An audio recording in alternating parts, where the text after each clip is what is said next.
Hello, I'm Joe Lenton of Original Art Photography.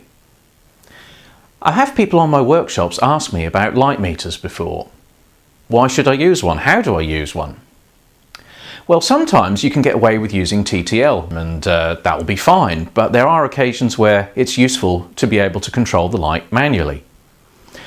You might want to have that extra little bit of control as to where the light goes, how strong it is, and so on. Especially if you're using gels, you might want to vary the intensity of the colour, the effect that the gel is producing on your light. And for all of this, you need to know how to meter a flashlight. Okay, so for this, you need one of these. Not necessarily exactly that one, obviously. There are other brands available, of course. There are more complicated ones available, but a light meter basically always does the same job. It just helps you with the exposure triangle in relation to the power of your light source. So I'll just explain what I mean by that. So here's our light meter. This little dome at the top here is the bit that catches the light, the bit that's sensitive to the light. It's important to have it covering up this little window if you have one on yours. So you have your little dome and that's going to capture the flashlight. Now if we just switch this on, there are several different modes normally on light meters, one of which might just be to measure the ambient light. Generally speaking, you don't need to worry about that too much because the meter on your camera can do that job. But if you're looking at metering just the power of your flash that you're using, then the light meter really comes into its own. So you put it into flash mode, and on this you can see there's a little box around a little sort of lightning flash which indicates it's in flash mode. So it's only going to do something when it registers that sudden change of light. Now it helps you with the exposure triangle, which is of course shutter speed, aperture and ISO. Because you decide in advance your controls you're going to be setting on your camera, and then you enable the light to fit in with that using your light meter. So in other words, if you're working in a studio, you set your depth of field, probably something like f8. You want everything nice and sharp, and you don't really need to worry too much about blurring out backgrounds and so on. So you'll go for your lens's optimum sharpness, which is often around f8. Fine, okay. What about ISO? Well, you don't want that too high because you don't want to introduce noise. You might go for something like ISO 200. And finally then, what about your shutter speed? Well, you're working in a studio trying to get a nice sharp shot. You don't want movement in there at all. Well, my camera will sync up to, what is it, 1/250th of a second? Yeah, okay, let's go with that. You might choose that as your initial setup. So 1/250th of a second, f8, ISO 200. So you come to your light meter, and what we're going to do then is check that the power that your light is giving off is going to enable you to get a perfect exposure using the settings that you've put on your camera. Now on the side here, you've got three buttons. You've got an up, down, and you've got this extra button at the top there, which is for when you're actually testing.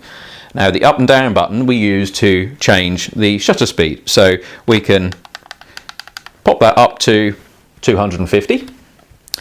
The ISO, you hold down the little ISO button, and again you can pop that up and down. We'll stick that up to 200, as we've been talking about earlier. Now you can see the f-stop has now gone to 0 on here. That's because it's waiting for you to test the flash so we can see how much the power is on there. Now you've got your shutter speed set at 1/250th on here, the same as on your camera. You've got your ISO set at 200, same as on your camera. Now in order to be able to be confident you can use f8 on your camera, we need to measure the power from the light. So to do that, you need the remote control for your light, and on that you'll find there's a little test button. When you press the test button, it fires the light. Okay? What you then need to do is hold the flash meter so it's pointing roughly towards the light or towards the camera, like so. Now you don't want it in front of you or in front of your model, because the difference between here and where I am back here, it can be surprising how quickly the light falls off, how quickly you lose light. The closer you are to the light, the stronger it is. The further away the light is, the weaker it is. And that changes a lot over a very short distance. So be careful that you're actually metering in the area where you want the light to hit. Now I tend to meter just in front of the nose because I know for the sort of exposures I'm looking for, that gives me about the right look. I don't want any sort of really harsh hot spots on the cheekbones and that sort of thing, for example. So I know that I want to go just in front, not back here, otherwise that might be a bit too bright, but similarly not a long way in front. So either you or get your model to do it, hold it roughly where you want it to be, so roughly around the nose there. You press the button on the top there, you press your test button and it fires it. Okay, easy. Now we look at what's left on our screen. It's come up with F11. F11. We don't want F11. We want F8, don't we? So what do we do now? Well, F11 is a smaller aperture, okay? So what it's saying is there's a bit too much power if you want to shoot at F8. It's not going to work.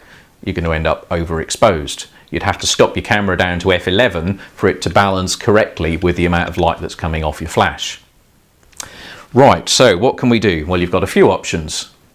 You can move your light back a little way, you can turn down the power on your light, or you could change, for example, your ISO. Now we're on ISO 200, as I said earlier. Now we don't necessarily need to be, so hold down the ISO button, take that back to ISO 100.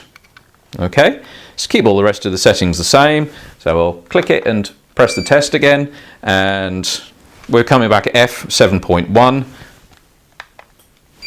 or f8, depending on roughly where I hold it, just ever so slight sort of differences. You can see what I mean there about how short a distance it needs to be before the light changes. So you can imagine if your model's moving forwards and backwards an awful lot, then yeah, you know, you're going to need to watch out what's going on with your lights. So it's simply press that button on the side there, which gets the light meter ready to receive something. Press your test button for your flash, that fires. You can then see what the readout tells you, and once that's at what you want it to be, great. What happens if you end up with a smaller f number? Well, a smaller f number means a wider aperture. So it would be saying, well, you'd need a wider aperture on your camera for this light, meaning it's a bit dark.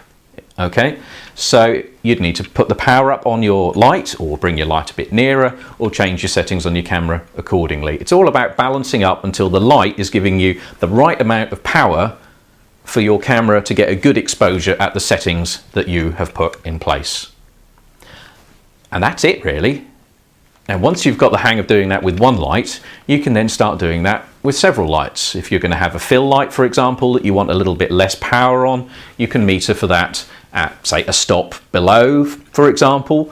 You might have extra little lights in the background that you want even lower, and you can meter for those to be stop, 2 stops, 3 stops below. And you can do all of that very precisely with your flash meter.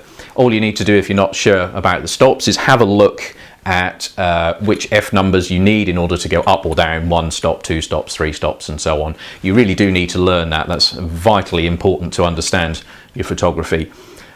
We do have an article on jargon busting, what is a stop, on the website, and that can give you an idea as to how you can count stops up or down, whether aperture wise or using shutter speed or ISO.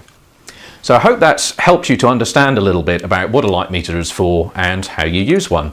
If you come along on one of our workshops, you might even find us using it. So hope to see you soon, and hope that was helpful and enjoyable for you. I'm Joe Lenton from Original Art Photography. Thanks for watching.